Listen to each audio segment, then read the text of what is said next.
Hi, this is Listen, Chapter 18, Regular Dog. The next day, Charlie wakes with the memory of Coyote's fur under her hand and hurries to dress, wondering, now that Coyote has allowed her to pet him, what will be different today? But there has been no breakthrough. Hi, April. The camera's probably going to get bounced a little bit here. I have a kitten on the chair. Hi. April. Oh boy. Okay. But there's been no breakthrough. No miraculous change. All through the walk and the feeding, Coyote stays well out of her reach, seeming, if anything, even more wary than usual. It is Sunday. Sadie, probably chained while the Davises are at church, doesn't swim across the lake. April, stop. No. No, no, no. That is the one piece of wood I don't want you rubbing up against, okay? Blah, blah, blah. Good girl. Down. Okay. Davises are at church and doesn't swim across the lake. Without her, Coyote refuses to come close enough even to take a piece of liver from Charlie's hand. It is as if yesterday never happened. When Sarita gets back from church, Charlie is sitting near tears at the breakfast table in the lake room. Her father is alternating between watching a Sunday morning news program and reading the newspaper. "What's wrong?" Sarita asks the moment she sees the look on Charlie's face. "Nothing," Charlie says. "Some nothing." Sarita sets to work in the kitchen, putting out the ingredients for the waffles she always fixes for Sunday brunch. She pours a glass of lemonade and sets it on the counter that separates the kitchen from the lake room. Maybe this will help. Surprisingly, it does. As she drinks, Charlie watches one squirrel chase another, leaping from branch to branch outside the floor-to-ceiling windows. Nothing can take away what happened yesterday, she thinks. Maybe the connection scared Coyote and he needs to back off a little, like the first time she got up the nerve to dive off the swim platform. It was days and days before she dared to do it again.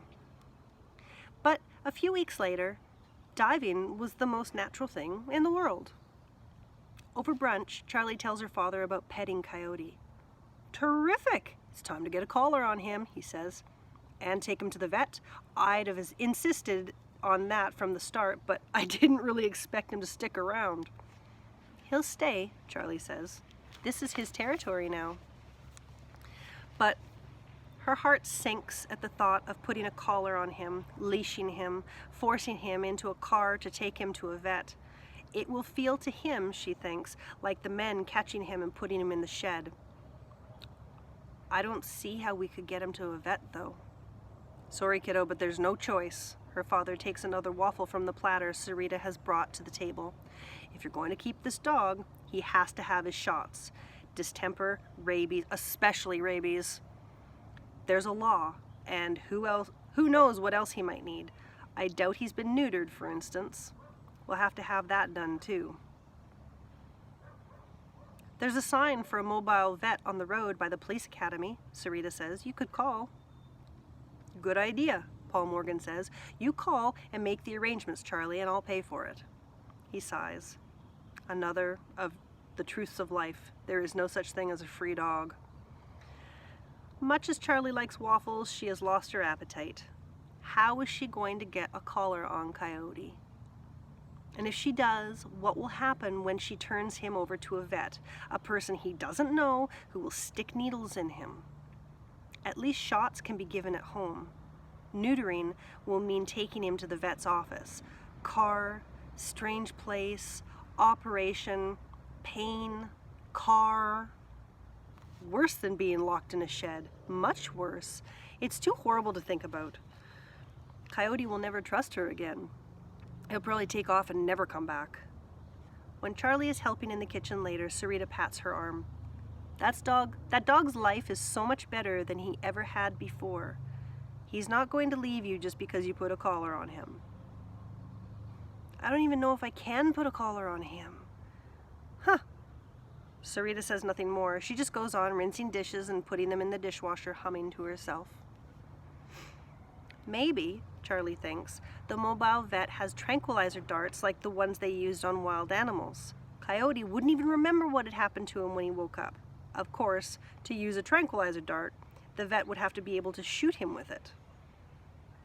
If a stranger drives up to the house, Coyote will be gone in less time than it takes the vet to get out of the car. By Wednesday, Coyote is taking Liver from her hand whether Sadie is around or not. Charlie takes him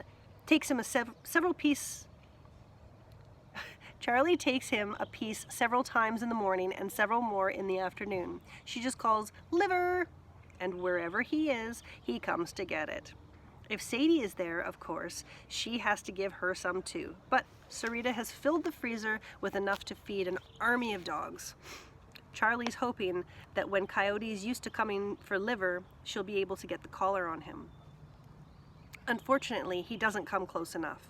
He stands back and takes the Liver the way he takes food from his bowl, leaning forward, snatching it and jumping back so fast she can't possibly even touch him, let alone catch him. She tries using Sadie. If Sadie doesn't come over on her own, Charlie goes down to the dock and calls across the lake for her. Then, when the dogs are playing, Charlie joins them. Coyote lets her close enough to pet him. It's clear that he's doing it on purpose. He lets her take burrs off of his coat, and she is finally able to pull the snarls and tangles out of his tail. Eventually, he even lets her take hold of the ruff around his neck, exactly what she has to do to put the collar on him. Except when she has the collar. The minute she comes out of the house with the collar in her hand, he scoots away and stays away no matter what. She tries putting the collar in her pocket before she comes out. It makes no difference. If she has the collar, even if Coyote can't see it, he stays away. She can play with Sadie all she wants. He just stands and watches. Then, if she leaves the collar inside, he comes with Sadie and lets Charlie pet him. She can't figure out how he knows when she has it. Sarita says maybe he smells it. So Charlie rubs it all over with Liver. It doesn't help. Finally, she enlists Sarita. You be ready with the collar in the house, and when I'm close enough to get hold of him, bring it out to me. Even that doesn't work. Charlie might as well have been waving it around in the air and telling him she's going to put it on him. He refuses to come near her. She decides that the dog is reading her mind. It's the only explanation that makes sense. Even when she doesn't have the collar, if she's planning to catch him, he knows it. Uncanny, her father says, though he doesn't believe in psychic dogs. He's getting impatient. One way or another, you need to get control of that dog. It is then that Charlie decides to tell Coyote what is going on. Maybe the trouble is that she's trying to trick him. Somehow, he knows that's what she's doing. And Coyote doesn't like to be tricked. That is how she ends up sitting on a boulder at the shallow end of the lake during their walk that misty Thursday morning, the 45th day of the taming, talking to Coyote. Ever since the day at Pine Grove, she's managed to find a place to sit during their morning walk, on a stump or a fallen tree or a boulder. Coyote goes off and does whatever it is he does, and she waits for him to come back. She doesn't get bored by this wait, the way she used to in the evenings over by the Haywards. What she does now is listen. There are more things to hear in the woods than she ever would have believed. Sometimes she thinks she can hear the sap moving in the trees, beetles chewing their way through the bark. Once a movement catches her eye, and she looks up in time to see an owl, its huge wings moving slowly, silently, fly off between the trees. It makes no sound, but she can almost feel the currents of air from its wings. Occasionally, when she's relaxed enough, she plays with visualizing what Coyote is doing. She sees him chase a squirrel or pounce into the leaves, trying to catch whatever small thing, a mouse or a vole maybe, he has heard rustling beneath. The more she does this, the clearer her images become.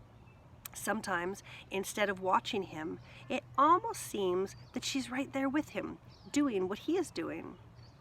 She can feel the pounding of his feet against the ground as he runs, the brush of leaves and grass against his face. From time to time, she catches a whiff of something that she doesn't recognize, smells that seem to start her heart racing. But if she tries too hard at this imagining, the images and feelings slip away and she is back to herself, sitting in the woods, alone and waiting. This morning, when Coyote comes back to get the treats she usually gives him from her waste pack, she doesn't give them to him right away. He stands for a while, looking at her with an expression that seems to ask, what the heck is she waiting for? After a while, he sits. Finally, with a big, obvious sigh, he lies down with his chin on his paws, looking out at the water. Here's the thing, Charlie says to him. His ears flick back towards her. Dogs who live with people wear collars. It shows that they have a home and a family that cares about them. Sadie has one, and Bo, and Pandy, and Jasmine, and Bernie. All the dogs at Eagle Lake. All except you.